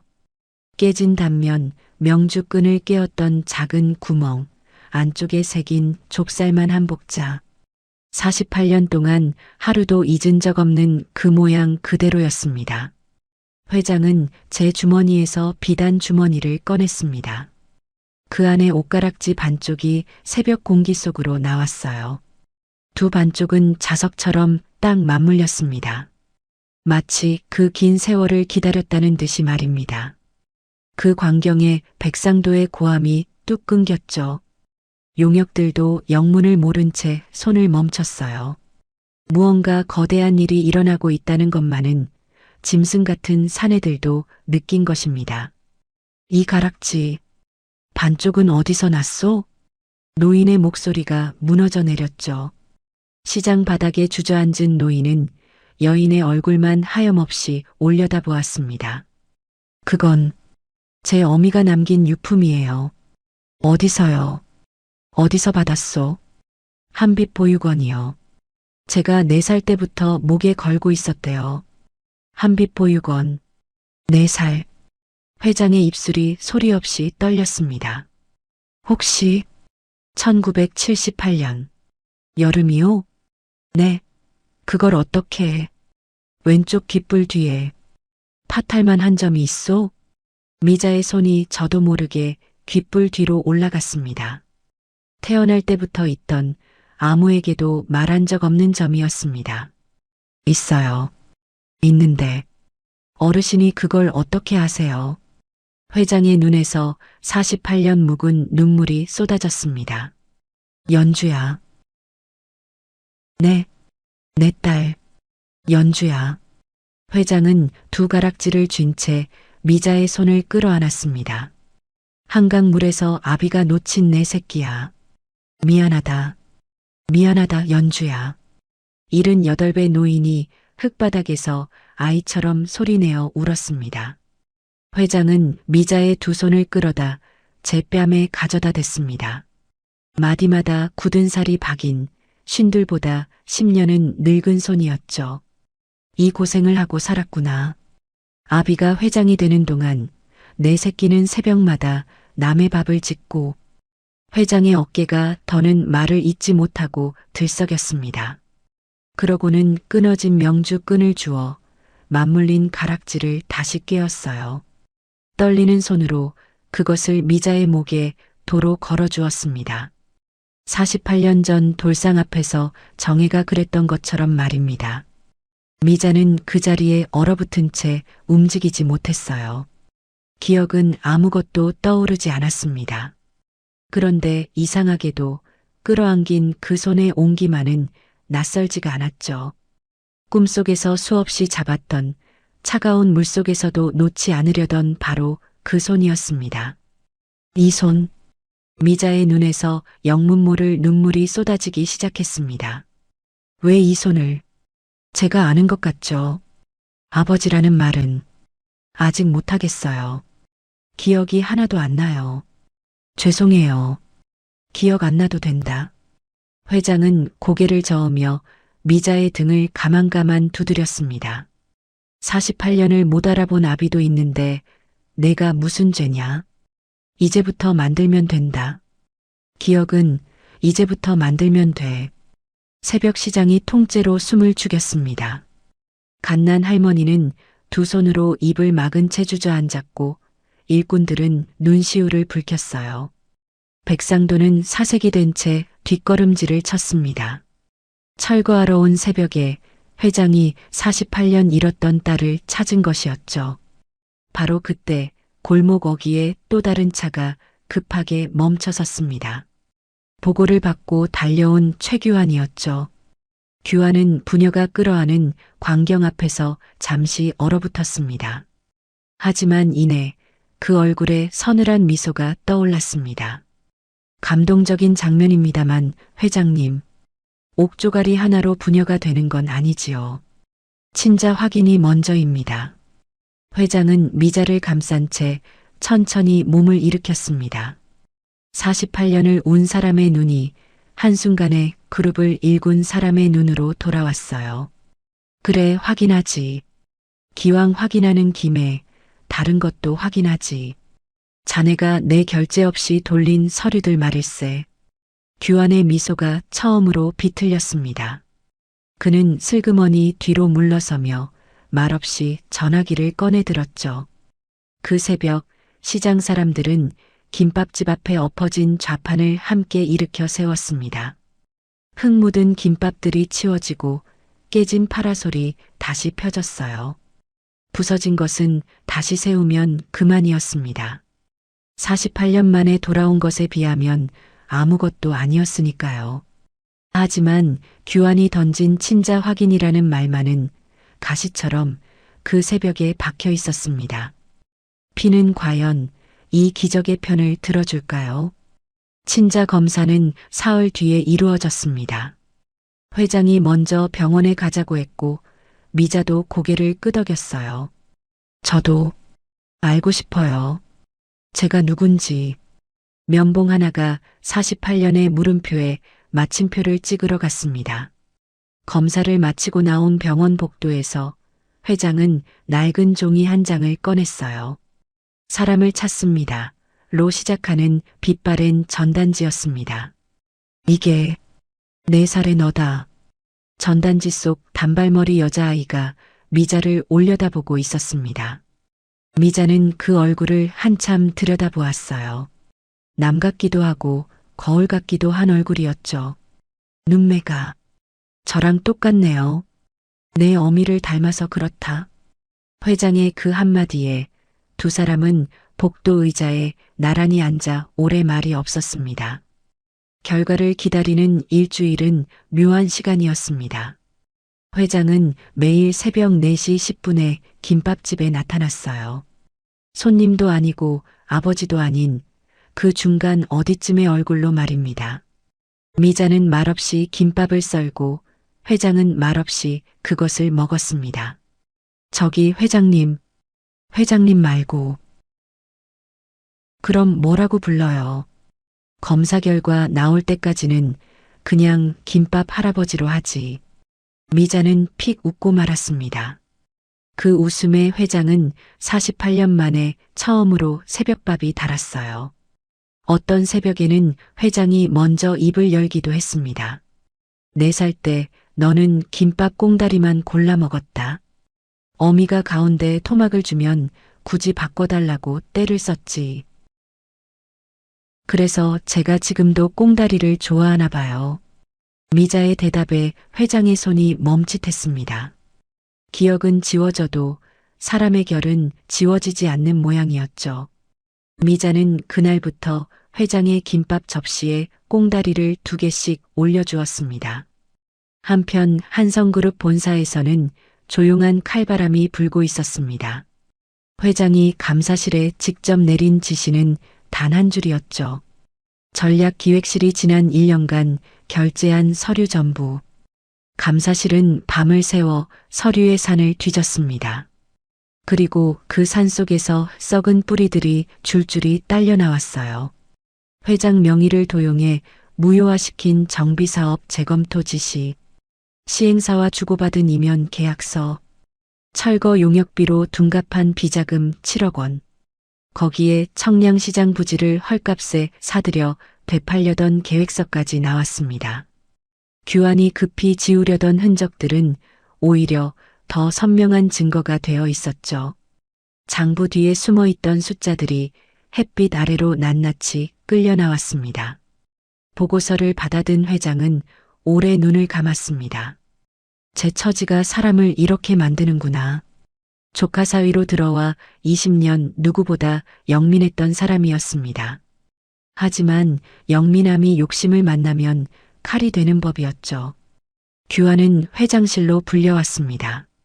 서류 뭉치가 책상 위에 놓이는 것을 보고도 그는 끝까지 허리를 꼿꼿이 세웠어요. 그룹을 위해서였습니다. 회장님이 시장 바닥에서 정에 휘둘리시는 동안 누군가는 회사를 지켜야 했으니까요. 회사를 지킨 게 아니라 자네 자리를 지켰겠지. 회장의 목소리는 높지 않았습니다. 높지 않아서 더 무서운 목소리였죠. 꽃뱀이라고 했다지. 규환은 그 물음에는 끝내 대답하지 못했습니다. 새벽마다 남의 배를 채워주던 사람을 자네는 그 한마디로 배려했어. 회장은 서류 위에 사직서, 양식을 올려놓았습니다. 오늘부로 전 직책에서 물러나게. 빼돌린 돈은 환수하고 법이 물을 것은 법이 묻게 하겠네. 다만 자네 처와 아이들 생계는 건드리지 않으마. 그건 자네가 아니라 죄 없는 내 조카딸 몫이니까. 규환의 꼿꼿하던 허리가 그제야 천천히 꺾였습니다. 마지막으로 하나만 여쭙겠습니다. 그 김밥집이 친딸이 아니었어도 이렇게 하셨겠습니까? 회장은 창밖을 잠시 바라보다 대답했습니다. 딸이 아니었어도 똑같이 했을 것이야. 새벽에 남의 밥을 챙기는 사람을 베는 자와는 어차피 같이 갈 수 없으니. 규환은 더 묻지 못하고 회장실을 나갔습니다. 그것이 그가 한성그룹에서 보낸 마지막 날이 되었죠. 혼자 남은 회장은 한동안 창가에 서 있었습니다. 회장님, 괜찮으십니까? 조용히 들어온 박 기사의 물음에 회장은 낮게 대답했어요. 식구를 하나 찾고 하나를 잃었네. 사람 일이란 게 본래 이렇게 셈이 안 맞아. 백상도의 시행사도 무사하지 못했습니다. 불법 용역 동원과 이면 계약이 드러나며 사업 자격을 통째로 잃었어요. 청량 정비 사업은 전면 백지화되었습니다. 한성그룹은 시장 부지를 사들여 상생 재생 사업을 발표했죠. 허물지 않고 고쳐 쓰는 시장, 쫓아내지 않고 머물게 하는 골목.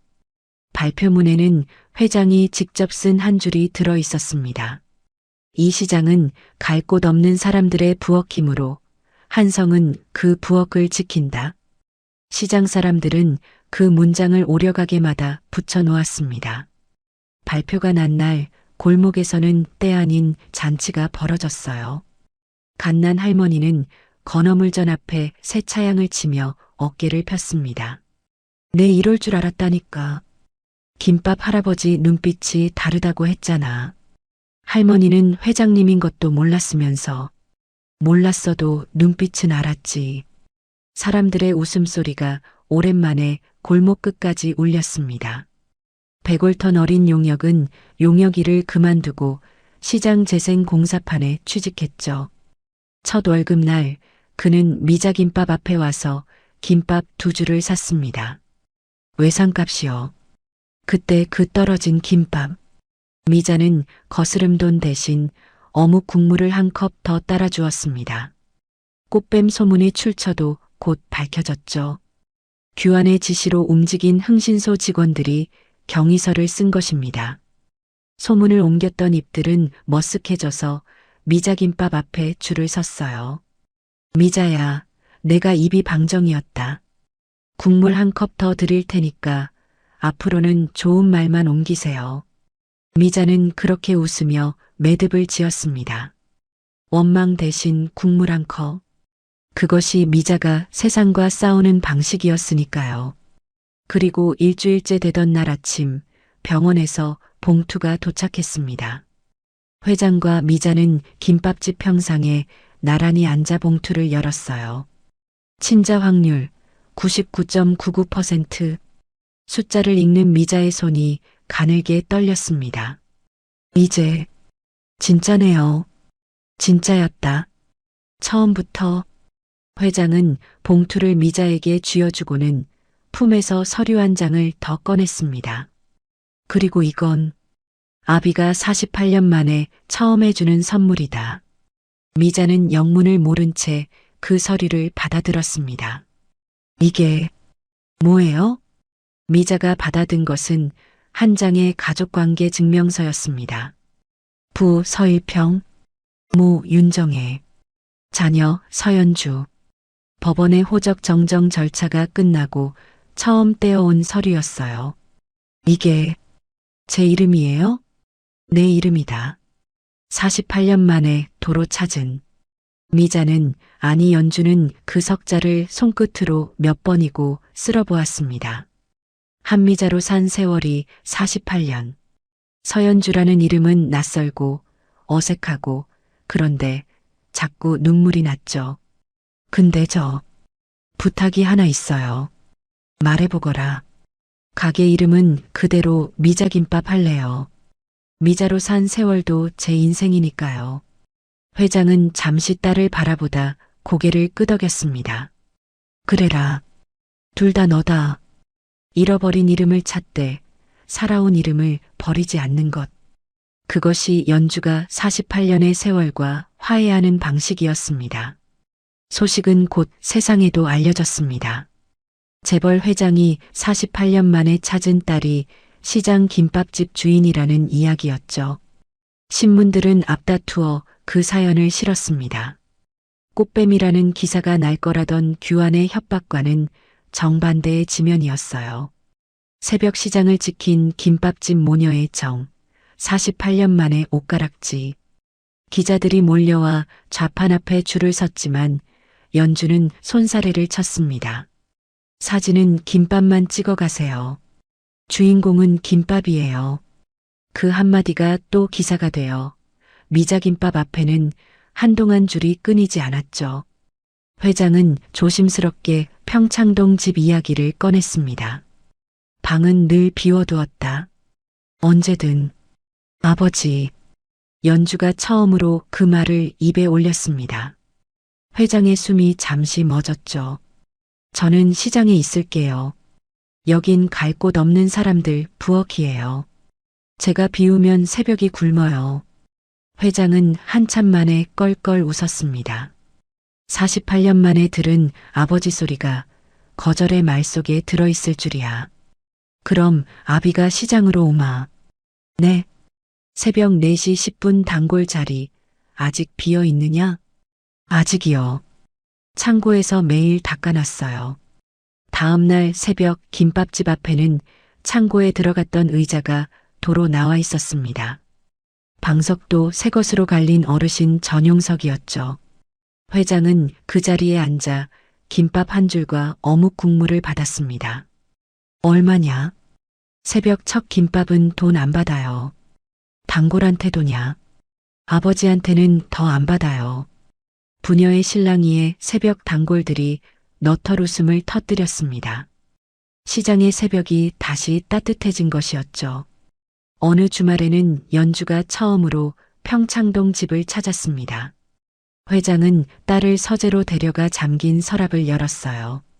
누렇게 바랜 전단지 수천 장이 거기 쌓여 있었습니다. 사람을 찾습니다. 로 시작하는 48년치 종이들이었죠. 연주는 그 종이의 산 앞에서 한참을 서 있었습니다. 기억나지 않는 세월 동안 누군가 이렇게 저를 찾고 있었다는 것. 그 사실이 종이 무게로 가슴을 눌러왔습니다. 아버지, 저 이제 기억 안 나도 안 슬퍼요. 이 상자가 다 기억해주고 있었네요. 회장은 말없이 딸의 어깨를 끌어안았습니다. 6월의 어느 맑은 날, 부녀는 정혜의 산소를 찾았습니다. 경기도 야산 양지 바른 곳, 48년 동안 회장 혼자 다니던 길이었어요. 여보. 회장은 잔디를 쓸며 낮게 입을 열었습니다. 찾았소. 우리 연주. 당신 말대로 밤 냄새 나는 곳에 있음이띠다. 연주는 산소 앞에 가져온 보자기를 풀었습니다. 단무지와 시금치 만든 김밥 한 줄이 단정하게 놓였죠. 어머니, 처음 뵙겠습니다. 딸이 김밥 장사를 해요. 어머니 솜씨는 못 따라간대요. 연주는 목에서 가락지 목걸이를 풀어 산소 앞에 가만히 올려놓았습니다. 맞물린 두 반쪽이 6월 햇살에 파랗게 빛났어요. 어머니 것까지 제가 차고 다닐게요. 식구 잃지 말라는 가락지라면서요. 이제 안 잃어버려요. 아무도요. 한참 뒤 연주는 가락지를 거두어 다시 목에 걸었습니다. 바람 한 줄기가 잔디를 쓸고 지나갔습니다. 꼭 누군가의 손길처럼 부녀의 어깨를 한 번씩 어루만지고 가는 바람이었죠. 산을 내려오는 길 회장은 운전석의 박 기사에게 불쑥 말했습니다. 박 기사, 자네한테 신세가 많았네. 새벽마다 군말 없이 시장을 다녀준 덕에 딸을 찾았어. 회장님 모신 30년 중에 요즘이 제일 보람찹니다. 백미러 속 박 기사의 눈가가 불그스름해져 있었습니다. 돌아오는 길에 연주는 한빛 보육원 원장 수녀를 찾아뵈었습니다. 80이 넘은 수녀는 연주의 손을 잡고 한참을 우셨어요. 미자야, 내 어미 유품이 진짜 어미를 찾아줬구나. 수녀님이 그 끈을 지켜주신 덕분이에요. 회장은 보육원이 있던 자리에 아이들을 위한 장학재단을 세웠습니다. 재단 이름은 정해장학회. 그리고 그 첫 장학생들은 시장 상인들의 아이들이 되었죠. 그 가을 한성그룹에도 큰 변화가 있었습니다. 회장이 그룹 경영을 전문 경영인 체제로 넘긴다고 발표한 것입니다. 기자들은 48년 만에 찾은 딸이 그룹을 물려받느냐고 물었죠. 연주의 대답은 간단했습니다. 저는 물려받을 게 따로 있어요. 저희 가게 김밥 많은 법이요. 그게 우리 집 가업이에요. 회장은 그 기사를 오려 서재 책상 유리 밑에 끼워두었습니다. 전단지 상자 옆에 이번에는 웃을 일로 모아두는 종이가 생긴 것이었죠. 시장에도 작은 변화들이 이어졌습니다. 상생 재생 공사가 시작되며 낡은 지붕이 고쳐지고 골목에 새등이 달렸어요. 갓난 할머니의 건어물전에는 출세한 자식들처럼 번듯한 진열대가 들어왔습니다. 미자야, 아니 연주야. 아니, 에라 모르겠다. 김밥아. 네 할머니. 고맙다. 내 덕에 이 골목이 살았다. 제 덕이 아니라 김밥 덕이에요. 연주는 여전히 새벽 3시에 일어나 120줄의 김밥을 말았습니다.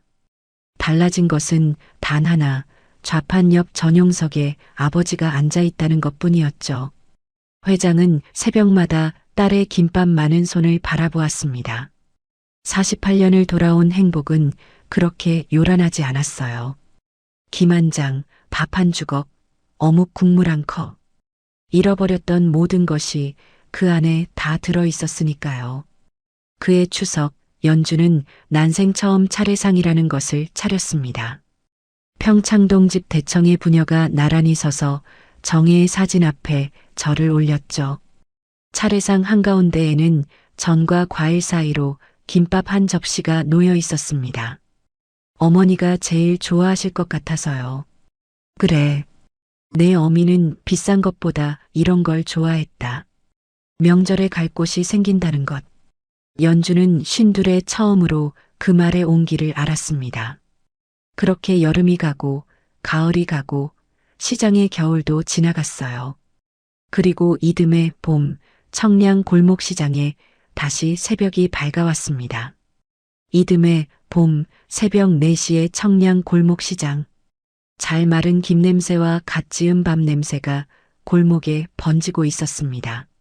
새 단장을 마친 시장 골목에는 등이 환하게 켜져 있었어요. 미자김밥의 셔터도 어김없이 올라가 있었습니다. 김이 오르는 솥에서는 어묵 국물이 설설 끓고 있었습니다. 달라진 것이 있다면 김발 앞에 선 사람이 둘이라는 것이었죠. 아버지, 시금치는 그렇게 꽉 쥐면 물러져요. 48년 만에 처음 마는 김밥이다. 좀 봐주거라. 79의 회장이 앞치마를 두르고 김밥과 씨름하고 있었습니다. 삐뚤빼뚤한 그 한 줄을 연주는 세상에서 제일 예쁜 김밥이라고 했어요. 회장은 요즘 김밥 많은 법을 배우고 있었습니다. 시금치 무치는 법은 갓난 할머니에게, 밥간 맞추는 법은 딸에게 배웠죠. 79년 인생에 처음으로 늘어가는 것이 통장이 아니라 손맛이었습니다. 새벽 4시 10분이 되자 단골들이 하나둘 골목으로 들어왔습니다. 회장님표 김밥 나왔습니까? 오늘은 꽁다리가 2배요. 회장님이 말다 터뜨려서 웃음소리 사이로 어묵 국물에 김이 모락모락 피어올랐죠. 단골들의 언손에는 어김없이 국물 한 컵씩이 들려 있었습니다. 갓난 할머니는 새 차양 아래에서 그 광경을 흐뭇하게 바라보았습니다. 세상에 재벌 회장이 김밥을 마는 시장이 어디 또 있을까? 여기가 꽃자리지, 꽃자리야. 새 단장을 마친 골목에는 아침마다 새 풍경이 피어났습니다. 고쳐 단 간판들이 아침마다 줄을 맞춰 반짝였습니다. 정해장학회 가방을 맨 아이들이 그 밑으로 제잘대며 등교를 했죠. 시장 재생 공사판에서 일 배운 그 어린 용역은 어엿한 목수가 되었습니다. 이모님, 오늘은 진열대 손볼 데 없습니까? 연장 가방을 맨 청년이 새벽마다 골목을 한 바퀴 돌며 인사를 했어요. 어느 날에는 말쑥한 양복 차림의 청년 하나가 좌판 앞에 섰습니다. 어딘가 낯이 익은 얼굴이었습니다. 이모, 저 왔어요. 취직했어요. 외상장부에 별명으로 적혀 있던 그 고시원 청년이었습니다. 첫 월급으로 김밥 2줄 사 먹으러 왔어요. 약속대로요. 연주는 김밥 2줄에 꽁다리를 수북이 얹어주었죠. 밥 잘 먹고 가면 그만이라던 장부의 글씨가 그렇게 제자리로 돌아왔습니다. 부녀는 한 달에 한 번 새벽 밥차를 몰고 인력시장을 돌았습니다. 밥차 옆면에는 작은 글씨가 적혀 있었어요. 배고른 사람들 밥 좀 챙겨줘요, 윤정혜. 아내의 유언이 그렇게 바퀴를 달고 새벽 거리를 달렸습니다. 밥차가 서는 곳마다 새벽 일꾼들의 굽은 허리가 잠시 펴졌습니다. 여보, 보고 있소? 회장은 국밥을 푸다 말고 가끔 하늘을 올려다보곤 했죠. 갓난 할머니는 올봄부터 가게를 막내 손주에게 물려주었습니다. 그래도 새벽이면 어김없이 나와 미자김밥 평상에 앉았어요. 늙은이 자리 하나는 남겨둬라. 할머니 자리는 영구 지정석이에요. 골목 끝 평상은 그렇게 시장의 사랑방이 되었습니다. 시장의 새벽에는 앉을 자리가 하나씩 늘어갔습니다. 빈자리를 메우는 골목이 아니라 앉을 자리를 만들어주는 골목이었죠. 연주의 목에는 옷가락지 한 쌍이 명주끈에 나란히 걸려 있었습니다. 반쪽이던 시절은 가고 두 쪽이 맞물려 하나가 된 가락지였어요. 어미의 것과 딸의 것, 잃어버린 세월과 되찾은 세월이 거기 함께 매달려 있었습니다. 흙탕물 속에서도 끊어지지 않았던 인연처럼 옥은 깨져도 빛을 잃지 않았던 거예요.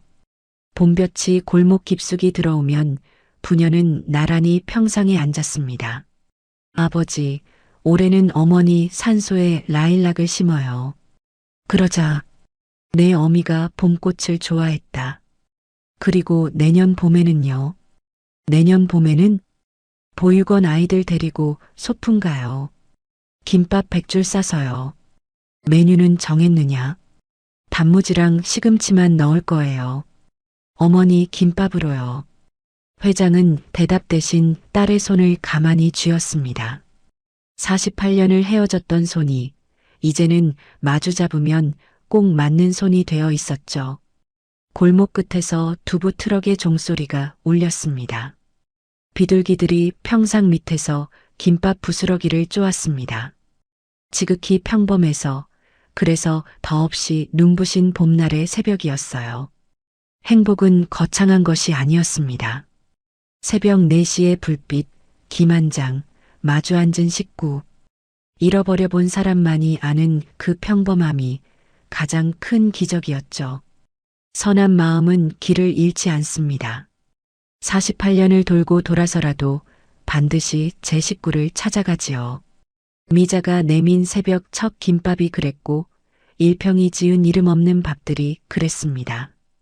당신이 오늘 누군가에게 건넨 작은 온기도 언젠가 반드시 당신을 찾아올 거예요. 이 이야기가 마음에 닿으셨다면 구독과 좋아요 부탁드립니다.